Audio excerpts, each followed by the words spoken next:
Good afternoon, everybody. I think it's Friday. It's Friday, right? Okay. Good point. Good point. Okay, a couple things at the top before we get into questions. Somebody wants to take that? Okay. I want to interrupt your call. Okay, so I want to address some devastating news out of Oklahoma. As a parent, I was absolutely heartbroken to learn about Nex Benedict's death. Every young person deserves to feel safe and supported at school. Our hearts are with Nex Benedict's family, friends, entire school community in the wake of this horrific and gut-wrenching tragedy. I know that for many LGBTQ+ students across the country, this may feel personal and deeply, deeply painful. There's always someone you can talk to if you're going through a hard time and need support. The president and his administration launched the 988 line to help, and we have a line dedicated to serving LGBTQ+ young people that can be reached by dialing 988 and pressing 3. Through devastating tragedies like these, we must support each other and lift one another up. Now, in another news that we learned that came out this week is how the people of Alabama woke up to shocking news. The state Supreme Court has put access to fertility treatments at risk for families who are desperately trying to get pregnant. It's unimaginable for people who want to become parents, and it's a devastating example of the kind of chaos and confusion that has resulted from the overturning of Roe v. Wade. There are reports that families seeking fertility care don't know what to do or where to turn. Doctors are afraid of prosecution, and families in other states are worried they might be next. But this is not the first time reproductive care has been disrupted in Alabama, a state where women are already living under a total abortion ban. The state has no exception for rape or incest. This is the same state whose attorney general threatened to prosecute people who help women travel out of state to seek the care that they need. And it's not just Alabama. We're seeing this chaos play out across the country. The day Roe fell is the day that the floodgates opened for Republican elected officials to dictate some of the most personal decisions families can make. Now, as a result, 21 states have abortion bans in effect. In nearly all states, doctors can be charged with a felony for simply doing their jobs. 27 million women of reproductive age now live in states with abortion bans. Over 380 state bills restricting access to abortion care were introduced just last year, and congressional Republicans have proposed 3 national abortion bans. It doesn't stop there, believe it or not. It doesn't stop there. Birth control access is under attack. Women are being denied care for ectopic pregnancy, and now, with this decision out of Alabama, IVF is under attack. So we want to be really clear here. It is absolutely unacceptable to this administration when women are denied the care that they need. It is unacceptable. President Biden and Vice President Harris will continue to fight to protect access to reproductive health care and call on Congress to restore the protections of Roe v. Wade in federal law for all women in every state. Now, as you saw this morning, we are excited to announce that on March 1st, President Biden will welcome Prime Minister Meloni of Italy to the White House to reaffirm the strong relationship between the United States and Italy. The leaders will discuss shared approaches to address global challenges, including their commitment to continue supporting Ukraine as it confronts Russia's aggressions, preventing regional escalation in the Middle East, and delivering humanitarian aid to the people of Gaza, developments in North Africa, and close transatlantic coordination regarding the People's Republic of China. They will also discuss Italy's G7 presidency and coordinate in advance of the NATO summit in Washington. And finally, earlier today, you heard directly from the president when he delivered remarks and issued a statement to mark the second anniversary of Russia's invasion of Ukraine tomorrow. We mourn the many Ukrainian lives who have been lost as a result of Russia's unprovoked and unlawful war. and we are committed to continuing to support the people of Ukraine as they defend themselves against Russia's vicious and brutal war in Ukraine. As part of that commitment, we sanctioned over 500 targets today to impose additional costs on Russia for its repression, human rights abuses, and aggression against Ukraine. The Department of Commerce is adding more than 90 companies to the entity list for their activities in support of Russia's defense, industrial base, and war effort. And the Department of State is designating 3 Russian individuals who were connected to Navalny's imprisonment and the Russian government's harsh treatment of him. The U.S. government has designated over 4,000 entities and individuals in response to Russia's war on Ukraine over the past 2 years, the strongest set of sanctions ever imposed on a major economy. And we will continue to take actions to ensure Mr. Putin pays a steeper price for his aggression abroad, the repression at home. At the same time, we need House Republicans to join us in standing up to Putin and to take action by passing the National Security Supplemental Bill to ensure we can continue to support Ukraine. Time is of the essence, and Ukraine cannot afford for House Republicans to continue to delay. Before I continue, we will have the week ahead later to all of you. I don't have that in front of me at this time, but obviously we'll share that with all of you. Go ahead, Zeke. Thanks, Karine. We've heard some sharp words from the President, from yourself, criticism of the Speaker for not bringing Ukraine aid to the floor. Has the President reached out directly to the Speaker at all since their last conversation a month ago? So we haven't. I don't have a call to read out to you about a call between the President and the Speaker. You look, I want to be very clear here. We've been, and it's been clear to all of you, and you've all reported this as well. We know for a fact that if this bill, this national security supplemental, were to go to the floor, it would get bipartisan support. This is in the House, obviously. We know that House Republicans would support this. We know that House Democrats would support this. All he needs to do, all the Speaker needs to do, is bring this to the floor. It will get support, instead of playing political games here, instead of playing political stunts. And you all have reported, I believe Politico reported, how there is no direction for this Republican caucus in the House. They don't have a plan, and it's easy to do. This is something, and I'm going to be really blunt here, lives are at stake. If you think about what's happening in Ukraine, if you think about what's happening in the Middle East, lives are at stake here. This is about saving lives, and they can get this done. This is also about the national security of the American people. So if he truly stands with the American people, he would get this done. Put it on the floor. It will get bipartisan support. Put it on the floor. Stop playing political games. In your topper, you mentioned the Alabama decision. Is there any actions the federal government can take or is looking at taking to try to help women who are trying to get in vitro fertilization services, particularly at those hospital networks that have stopped the practice now? I mean, look, I don't have anything to share at this time. I know you're asking me, are there any policy actions, right, that we can take from here? Look, what we will say here is that the fix here is Roe v. Wade. That's the fix. That's how we get to a place where we fix what's going on and stop the chaos that we're seeing in these states. That's the fix. It is a legislative fix that needs to come from Congress. That's what we need to get to a place to. I don't have anything to announce here, but it is unimaginable of what families are now having to deal with and how this could spread to other states. And this is the chaos that comes from the Dobbs decision, that comes from what Republicans have been doing since the Dobbs decision.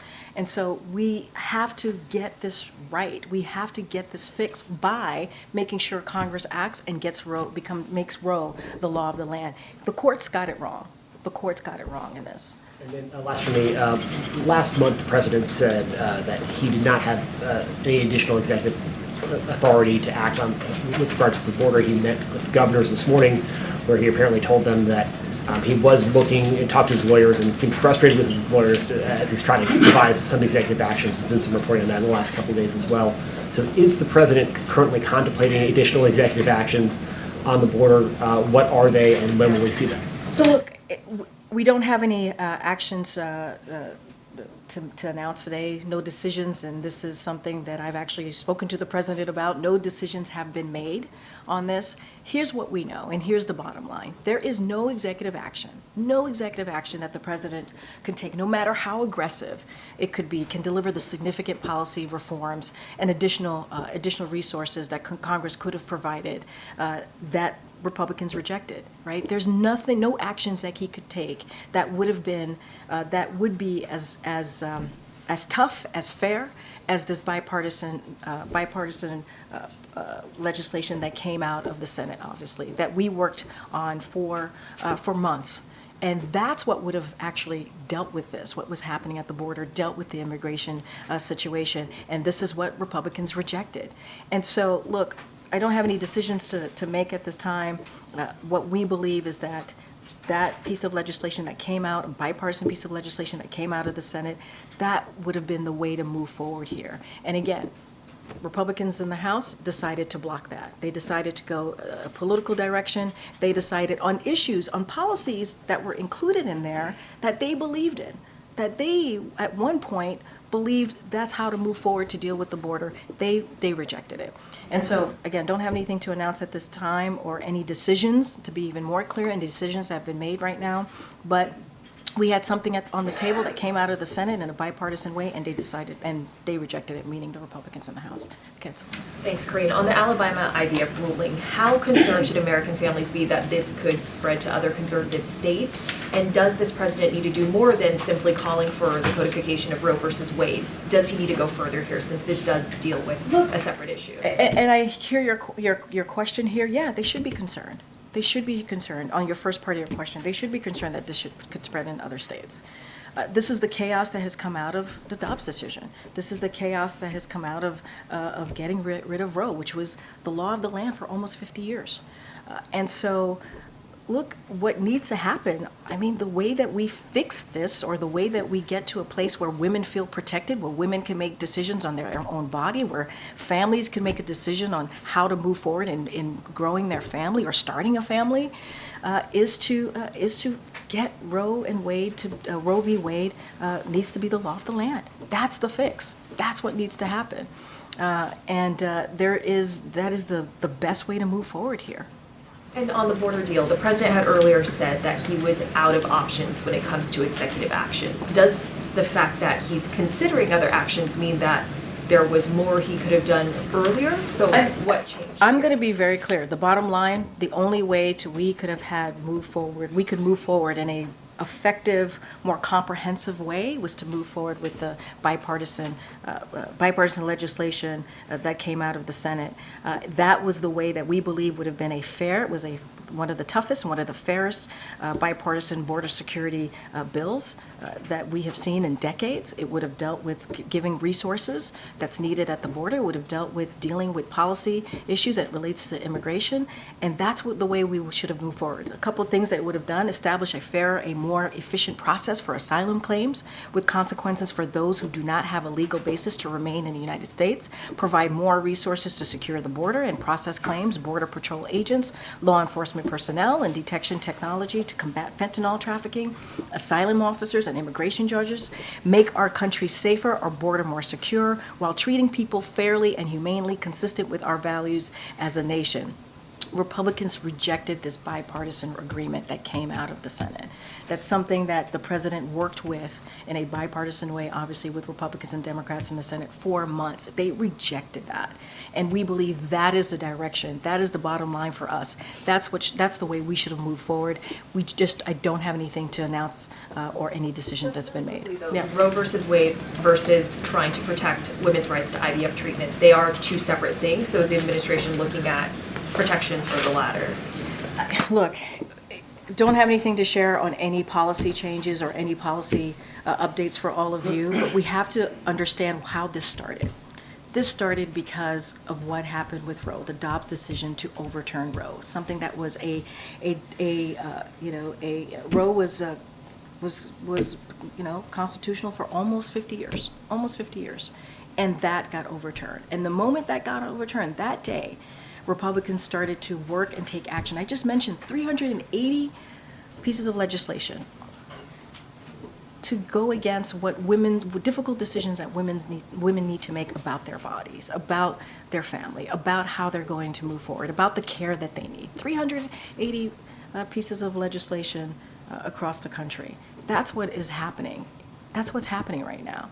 And so the chaos has been started. It was started the day that happened, the day Roe was overturned. And the only way to fix this, the best way to fix this, is to restore Roe. Thank you, Karine. The President made an appeal this morning to the governors at the White House, asking them to kind of go back to their states and talk to their congressional lawmakers about passing the Ukraine aid bill. I'm wondering if that is sort of the next course of action, where you're thinking about targeting the Speaker and top House Republicans in their districts. I mean, look, the President had an opportunity to engage with governors of both, obviously, of both parties, which is something that he does yearly, and they have important items to speak to on the agenda. And obviously, this is an issue that governors care about. We know that even with the bipartisan deal for the border security, obviously that came out of the Senate, we got support from governors. We got letters from governors. We got letters from that included mayors from the cities that were being affected. So we know that we got support from them. And so one way, obviously, to get Speaker to do his job and put it on the floor and actually take it up is for governors to speak up as well. And I believe that they have. Obviously, the letter was a key part of that. And so, look, there are many items on the agenda to discuss. This is something that's important when you think about immigration, when you think about what's happening at the border and how it's affecting these states, these governors.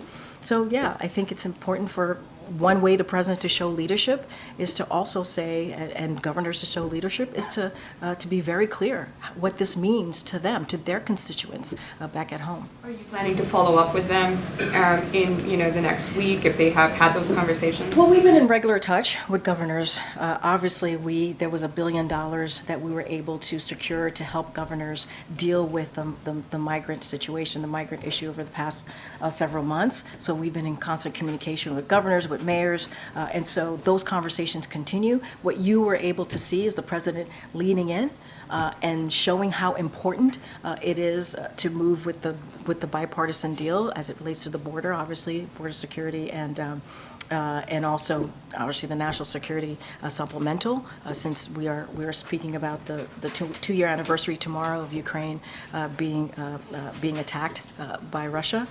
So all of these things are important. We're talking about our national security, the importance of our national security for the American people, and we're also talking about our border and what we need to do to make sure that we deal with the border challenges. I have a quick one on the meeting that he had in California with Navalny's family.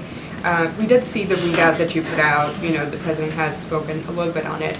But what specific assurances did he offer Yulia? Because the sanctions package was already in the works, right, to mark the anniversary of the two-year war. What did he tell the Navalny family that he could do to protect them? I mean, did you advise her not to go back to Russia? I'm going to be really careful and not speak to a private conversation that the president had. That is something that we don't do here. I'm not going to go beyond the readout. But yes, was the sanction package in motion before Navalny's death? Yes, as you know, tomorrow will be a 2-year anniversary. But we added to the package, obviously added additional sanctions once we learned about Navalny's death. So both are true. In this case, both can be true and are true. And so I just am not going to go beyond a conversation, a private conversation. I'm just not going to do that. Obviously, it is her decision to make. I'm just not going to get into private conversations. Border deal aside, the White House is actively discussing taking executive action on the border, as the governors mentioned earlier today and as we've reported. So why now? Is the border deal just a jumping off point to new executive actions that the president can take? Look, I'm not going to comment on any individual policy option that's being speculated in the media. I'm just not going to do that. What we have been very clear, the bottom line is the way to have moved forward was with this border deal. That's the way. There's executive actions that are now being considered that weren't considered before. I'm not going to get into any policy discussions that are possibly happening or however it's being reported. I'm just not going to get into that. What I can say is the bottom line here, we believe no executive action, no matter how aggressive it could be or could look, would have been as significant as the border deal that came out of the Senate in a bipartisan way. No action. And let's not forget, Republicans rejected that. And so don't have anything to go on beyond that. On Alabama, what's your message to the clinics in Alabama that have proactively paused IVF treatments? Are they making the right call? Look, I can't speak to the decisions that the clinics are making.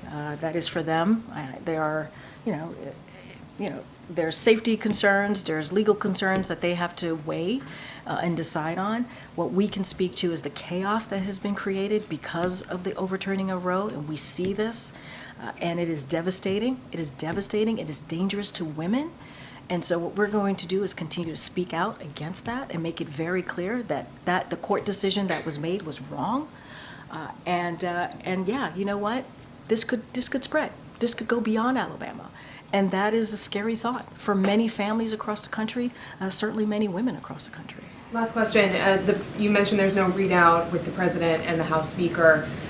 One of the messages in the G7 call, according to John Kerry, will be that the president will do everything he can to get Congress to pass that funding. Has there been any reach out from the White House to try to get a call or a meeting in the books, since he is the person between that funding Look, and the White House? I get the question, but let's not forget, for the past several months, NSC and other parts of, obviously, the president's administration have had regular conversation. You've heard Jake Sullivan speak to going over to House and the Senate to talk to Republicans and Democrats about the aid, about the importance of the Ukraine aid. You've heard that conversation. You've heard him say this from this podium. And we also know that there is bipartisan support. We saw it coming out of the Senate, and there is bipartisan support in the House. What the pressure here needs to be on the Speaker. The Speaker needs to do his job and actually take this up, if he were to put it to the floor, it would have bipartisan support. But we've been doing our job. We've been having those conversations with congressional members. And, it's unfortunate that the Speaker chooses to turn this into a political football here. This is not what this is about. This is about our national security. This is about the American people. Okay. On the sanctions that were unveiled today, what makes these sanctions any more effective than the hundreds announced before? Yeah. So a couple of things that I just mentioned. So first of all, these sanctions are cumulative, so we have to look at it in that way. These are 500 new targeted sanctions that are now being sanctioned. The targets are being sanctioned for the first time, so that's important to note. These targets are within Russia's defense industrial base, its financial system, and it will continue to impose costs on Russia to make it harder to carry out its brutal war and vicious war in Ukraine. We will continue to make sure that we hold Putin's aggression accountable and raise the cost on his, on not just him, but also his enablers. But we also, as I've stated, we need Congress to act. They need to do their job. They need to provide the assistance that Ukrainians need to continue to fight Putin's brutal war. That's what they need to do. They need to be able to make sure that we provide Ukrainians with the assistance to defend themselves. And so we are continuing to urge the Speaker. Again, if the Speaker were to put this on the floor, we would see a bipartisan support for the national security bill. I guess asked another way, there have been 4,000 sanctions now in the last 2 years. It hasn't stopped the war. So to what extent or how should the success of these sanctions even be measured if So that look, hasn't happened? no, I totally get the question. Look, we believe they've been effective, right? That's what we believe. The goal of sanction and export control is to increase the cost of Mr. Putin and his enablers. And it's clear that our sanctions and imports controls are having an impact. And so, and it's not just them, it's obviously Russia had been forced because of, we're raising the stakes on Russia and his enablers.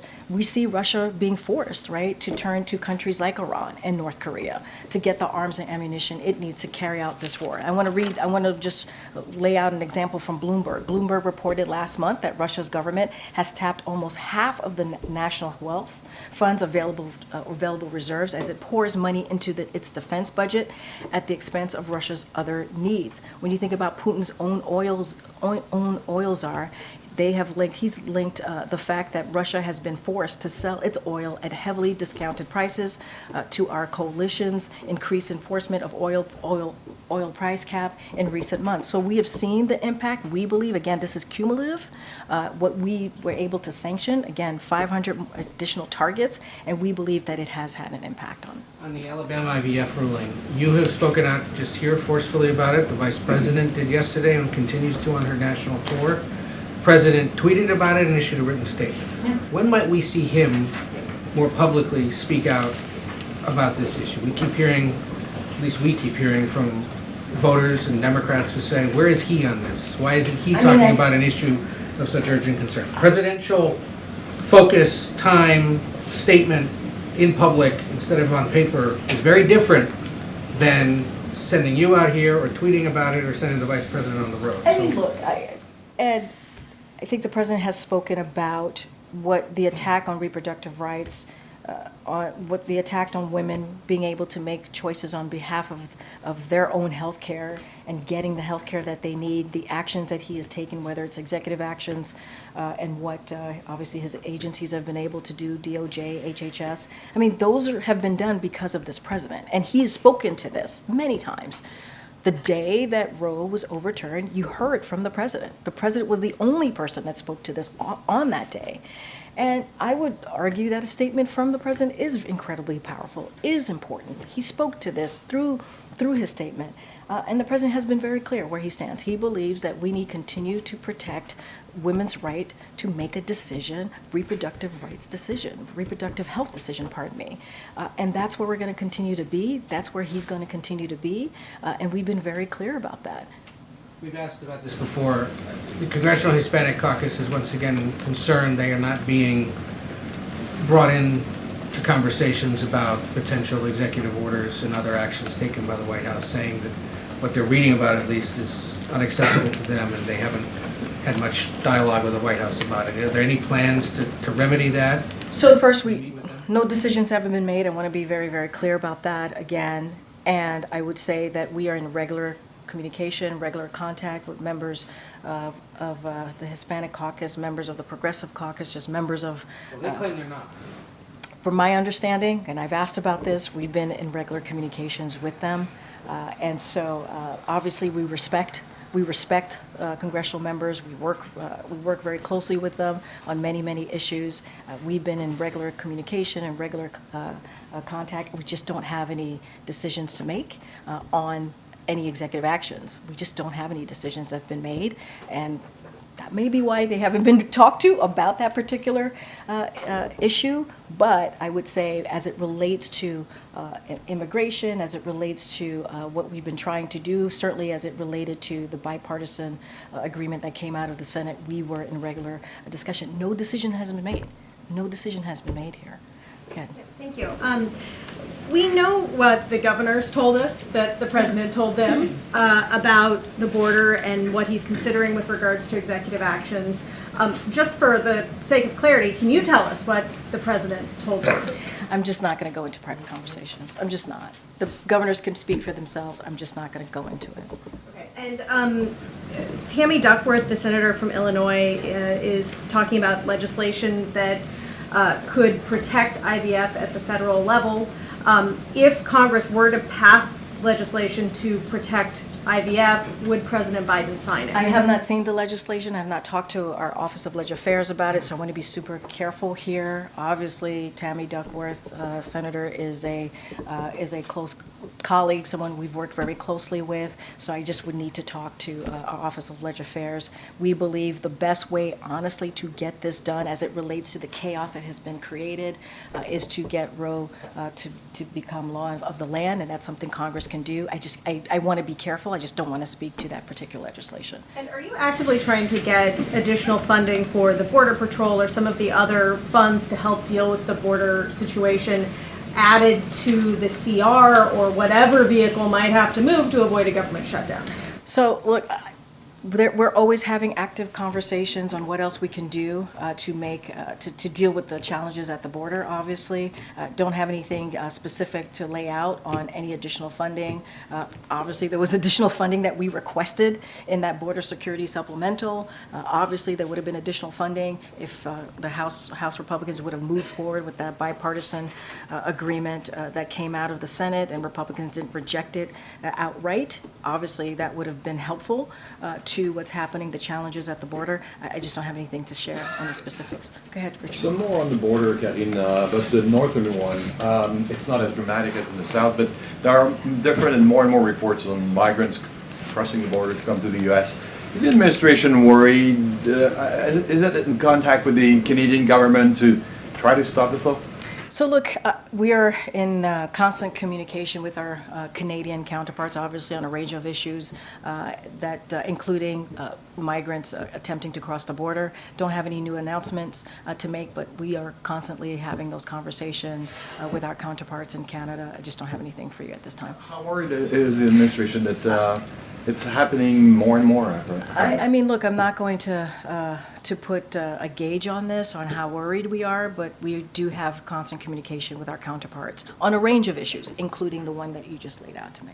And on the sanctions, the Canadian government today, in parallel, announced its own package of sanctions against Russians and Russian entities. How was the coordination happening, the planning of all this? I mean, obviously, I just laid out that we are in constant communication with our Canadian counterparts on a range of issues. Obviously, Canada has been a strong partner with us, along with 50 or 49 other countries, obviously, NATO, including NATO alliance as well, and what the president has been able to do to bring a strong front as it relates to helping Ukraine beat back with Russia's aggression. I don't have any specific conversations to lay out on how that potential coordination worked, but we are in constant communication with our Canadian counterparts. Thank you, Karine. On the consideration of these new executive orders for the border, what changed between the time President Biden said, "We are a nation who says if you want to flee and you're freeing oppression, you should come," and now? I don't understand. What do you mean? Your question, I don't get. As a How candidate, it's President connected Biden to was telling people to come to the border. So what has changed since then? I don't have the context of this quote that you're giving me, but what I will say is this.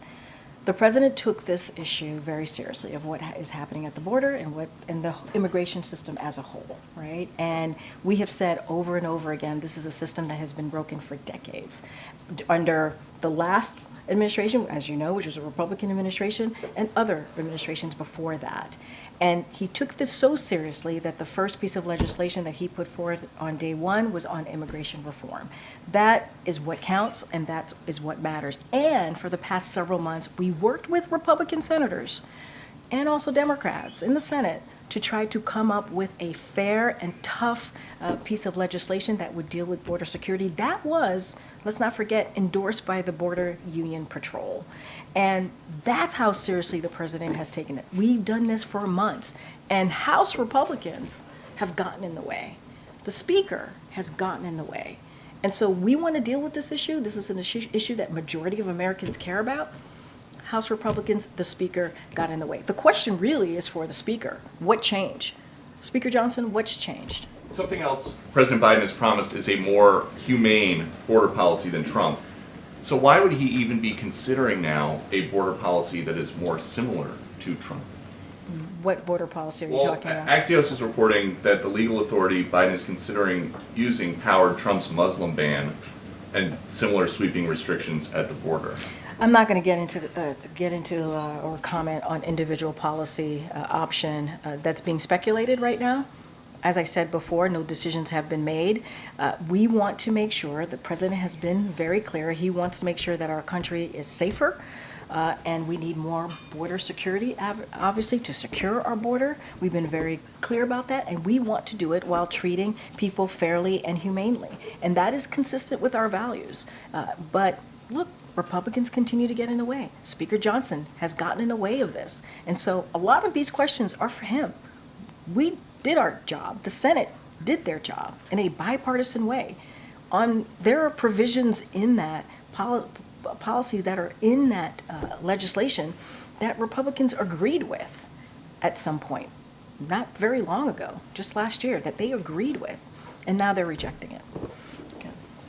Karine, with regards to the sanctions on Russia, you mentioned that previous sanctions, you said, had been effective, in part because Russia was forced to go to other countries like Iran and North Korea to get resources. Still, though, the war is not over. How can you make the argument that those sanctions have been effective if they're still getting those resources from those other countries, wherever they're getting it from? I mean, we believe, and I just laid this out moments ago, that we have seen an impact. I talked about Bloomberg. I talked about what Putin's own oil czar has had to do. I mean, this is what we have been able to impose on Russia has been pretty significant. Has been pretty significant when you think about another major economy, the most that we've ever been able to do on any major economy. And as I've stated, this is cumulative, right? This is a continuation, and we believe, as has been reported, that we have seen some impact here. We're going to continue to use every tools in our tool belt. Obviously, we're going to developing new tools to make it harder and costlier for Russia to fuel its war machine. That's what we're going to do. And at the same time, we need Congress to do their jobs. We need House Republicans. We need the Speaker to put on the floor a national security supplemental plan that we believe and we know will get bipartisan support. We've heard from Republicans in the House. We've heard from, obviously, Democrats in the House. That's what we need the House to do. And on the border, I know you said you couldn't or wouldn't get into specific executive actions being considered or not considered, but bottom line, as a policy, does the administration believe that asylum laws need to be strengthened? I'm going to be, I know. The reason I asked that is that the bipartisan bill, and you said the president would sign it. Yeah, he would. Strengthen asylum laws. So I just want to be sure, the administration does believe that asylum laws need to be strengthened. Obviously, because it was in, as you just stated, in the bipartisan legislation that came out of the Senate that the president's team worked very closely on. I just want to be very, very clear and very careful. Decisions haven't been made. I'm not going to get into any internal policy, individual policy, option that's being speculated in the press. I'm just not going to do that from here. But no decision has been made. And finally, on a separate topic, I know the U.S. has had a complicated relationship with Mexico before. I wanted to get the White House's reaction to President Lopez Obrador doxing a New York Times reporter in a press conference. Oh, well, I've not seen that. Obviously, that's not something we support. We believe in the freedom of the press, obviously, which is why we do this on almost on a daily basis. It is important for the press to be able to report on issues that matter to the American people freely, in a way that obviously you all feel secure and safe, and in a way that you're not being doxied or attacked. That is something that we will obviously reject. Thanks, Karine. One follow-up on Next Benedict and then another on a separate subject. Given that Nex's family said they had been bullied in the months prior to their death, specifically about their gender identity, and the family also says that Nex was physically assaulted the day prior to their death, does the White House think that this case should be the subject of a federal hate crime investigation? I'm going to be really careful. That is something for the Department of Justice to decide on. I cannot speak to that. Obviously, our hearts go out to Next Benedict's family. It is a tragedy that is awful, and I said this at the beginning, and I'll say it again. Every kid should feel safe and should feel protected when they go to school, and this should not be the case. But that is something, as far as any legal action, that's something for the Department of Justice to decide. And then the Florida Surgeon General defied CDC guidelines this week, suggesting it's fine to send unvaccinated kids to school amid a measles outbreak there. This comes as the CDC says that routine childhood vaccinations hit a 10-year low in 2023, putting about 250,000 kindergartners at risk for measles. Does the administration support tightening the kinds of philosophical and religious exemptions that are increasingly being used to defy school childhood vaccine mandates? And what else is the administration doing to promote the importance of childhood vaccines, especially against the backdrop of this nationwide uptick in measles outbreaks? So just a couple of things. as it relates to the outbreak, the CDC is actively monitoring these cases, and as you know, we have the White House Office of Pandemic Preparedness and Response remains in close and regular contact as we continue to work and monitor what's going on the ground, and we want to make sure that communities feel safe. Obviously, so any questions on specifically on that, I would refer you to the CDC. You know, responding to measles outbreaks, which are now obviously occurring in every region of the world, is a priority for this administration. Measles, as you know, is highly contagious, contagious infection, but it is easily prevented with routine childhood vaccines. We are providing technical support to for example, to the World Health Organization and UNICEF, and we're donating as well to make sure that there's a vaccine alliance which has provided millions of measles and other vaccine doses to low and low middle income countries. So we are monitoring this. It is important that obviously we do everything we can to mitigate this situation, but CDC is actively aware, obviously actively monitoring these cases that we're seeing across the country. Thank you, Karine. So in addition to the sanctions, is the president supportive of, confiscating frozen Russian assets and using it for Ukraine's reconstruction? So a couple of things, because this is a little bit complicated, and I want to take a step back for the folks who are clearly watching the briefing. And I understand that you all understand this, but in 2022, we worked together with our allies and partners to quickly immobilize almost $300 billion of Russia's sovereign assets that they had held internationally when they launched their brutal invasion of Ukraine. That joint action to cut off Russia's access to a significant amount of funds has made it much riskier for Russia to fund its war against the Ukrainian people and boost their defense spending while also managing their economy. So now we're going to continue to be in active conversation with our allies and partners, including the G7, as well as members of Congress, on additional steps to seize Russia's Russia's aggression in Ukraine and to ensure Russia pays for the damage it has caused. I don't have any new announcement to make, but it is a bit complicated because, as I said, we're talking about international it's been held internationally, so it is a little bit more complicated. Are there other countries who are planning to, take that action? I would refer you to other countries. I can't speak for other countries here, but I just wanted to make sure we laid out. It is complicated. It is not as simple as it may seem, but certainly don't have any new announcements to make at this time. Go ahead, Karen. Thanks. What's the view from the White House right now about how conversations are going about government funding and spending bills next week ahead of next week's significant deadlines? I mean, look, and we've been here before, and we've always been very clear. House Republicans have a job to do. Their basic duty is to keep the government open. They need to not play politics here. They need to get this done. We've been very clear about that, and it is their job. If you think about it, and I've talked about this before, House Republicans, 2/3 of House Republicans voted for the deal last year, and just early this year, they reaffirmed that deal. So what's the problem? What's the problem here? They need to get this done.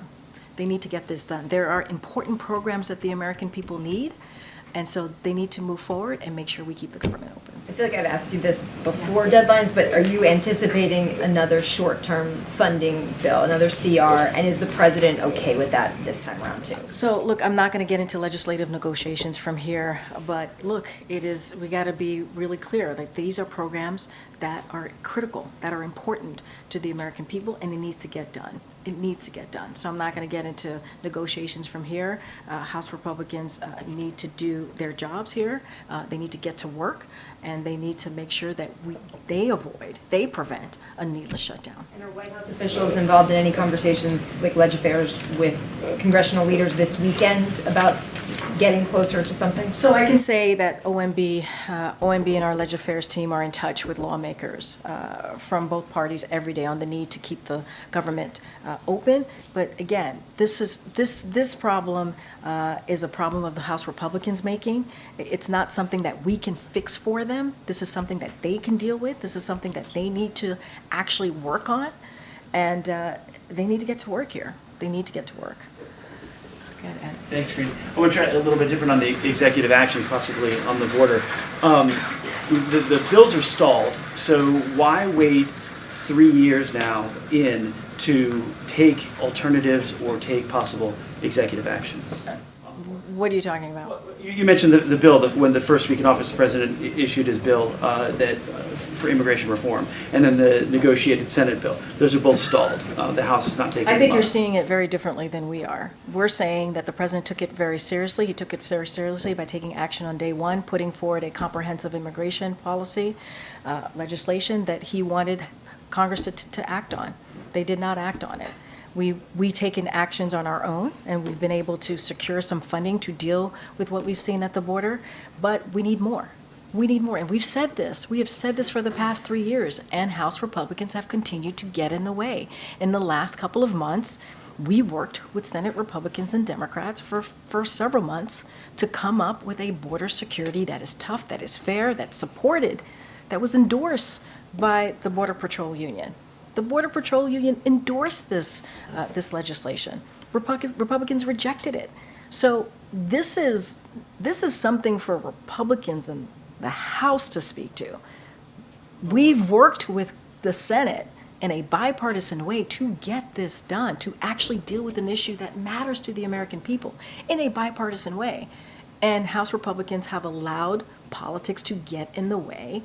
And Speaker Johnson left early after, if you think about the national security supplemental that we had to take out, they had to take out the border security from it because that's what the speaker wanted.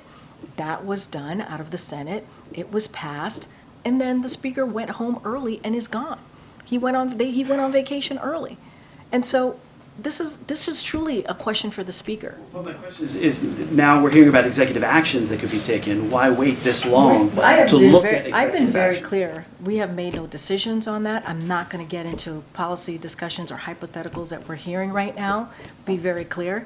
But the focus here should be what happened in the Senate in a bipartisan way that Republicans have rejected.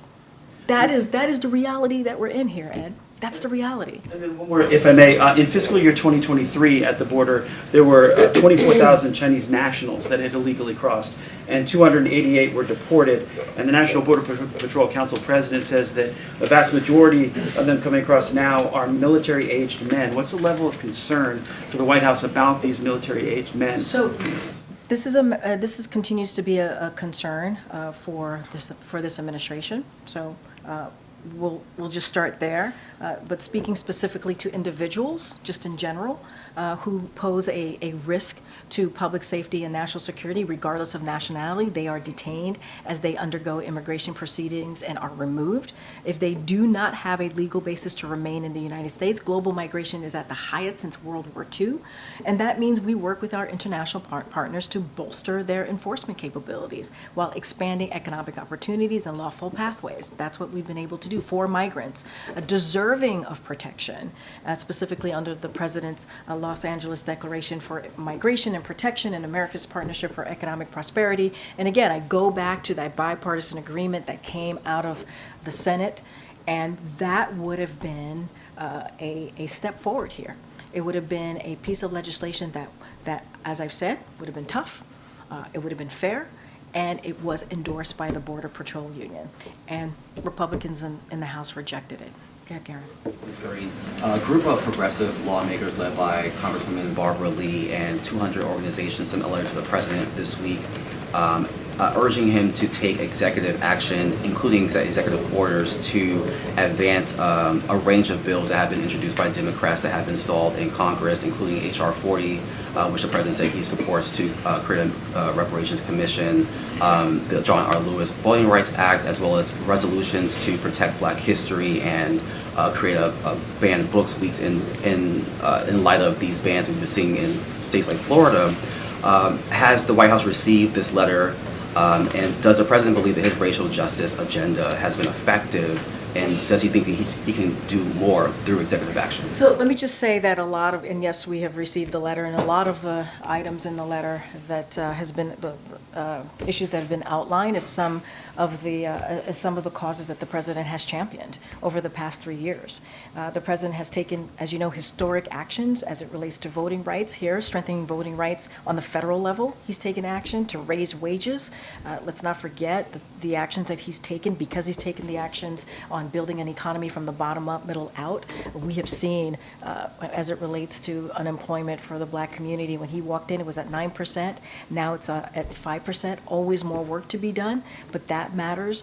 Black wealth has jumped up to 60% since the pre-pandemic days. He supports a study of reparations and continues and the continuing impacts of slavery, and signed an executive order to deal with racial equality on his very first day in office, as it relates to the federal government and what the agencies can do better. And also, he's spoken about banning of books as it relates to Black history. So the president's is committed to making sure that we address racial inequalities here, and he's going to continue to take action to make sure no communities are left behind. And as I just stated, he's taken historic executive action on this issue. This is a priority for this president. When he walked into this administration, he talked about the different crises that our country was dealing with. Climate change, it was COVID at the time, the economy at the time, racial inequality was part of that as well. And so he's committed. He's committed. You're trying to get me. Go ahead, sir. Thank you. Karine, last year in December, the administration sold weapons to Israel bypassing Congress. Why can't the U.S. do the same for Ukraine right here and right now, given their desperate need of weaponry? I mean, we actually need funding. We need this funding in order to get Ukrainian what they need. It's gone. You've heard the admiral speak to this. You've heard the National Security Advisor speak to this from this podium. It's gone. There is no more. We need Congress to do its job and to pass much needed assistance, security assistance that the Ukrainians need. We're talking about a sale for weapons. There's a lot more to this, right? There is actual funding that we need to make sure that we get, so that DOD and so that obviously the Pentagon can do what it needs to do in order to give the security assistance that is needed, to give the weapons that they need to fight against Ukraine's aggression. You've heard the admiral speak to this today in his gaggle, and you've heard him talked about this multiple times. There is an assistance that we have to provide to them that we just don't have it now. We're done. If there is no success on the Hill, would you consider selling weapons to Ukraine? The way to deal with this is to pass this national security supplemental. The way to actually help the people of Ukraine to fight for their sovereignty, to fight for their democracy, to fight against Mr. Putin's aggression is to actually pass this national security supplemental that would get bipartisan support in the House. It will. That's how we move forward here. There's no other way to actually do this in a bipartisan scenario. It's there. And the speaker needs to do his job. Speaker Johnson needs to take this up. We know that the bipartisan support exists. We've heard from Republicans speak to this directly and very recently. So why doesn't he just do his job and stop putting politics in front of this? This is why I don't want to get into hypotheticals, because there's an option that exists. There's an actual option that exists. And the speaker's putting politics in this. And that's not how we should move forward. All right, everybody. Thank you so much. Thanks, Karine. All right. See you tomorrow. Not tomorrow. Tomorrow's Saturday. See you next week.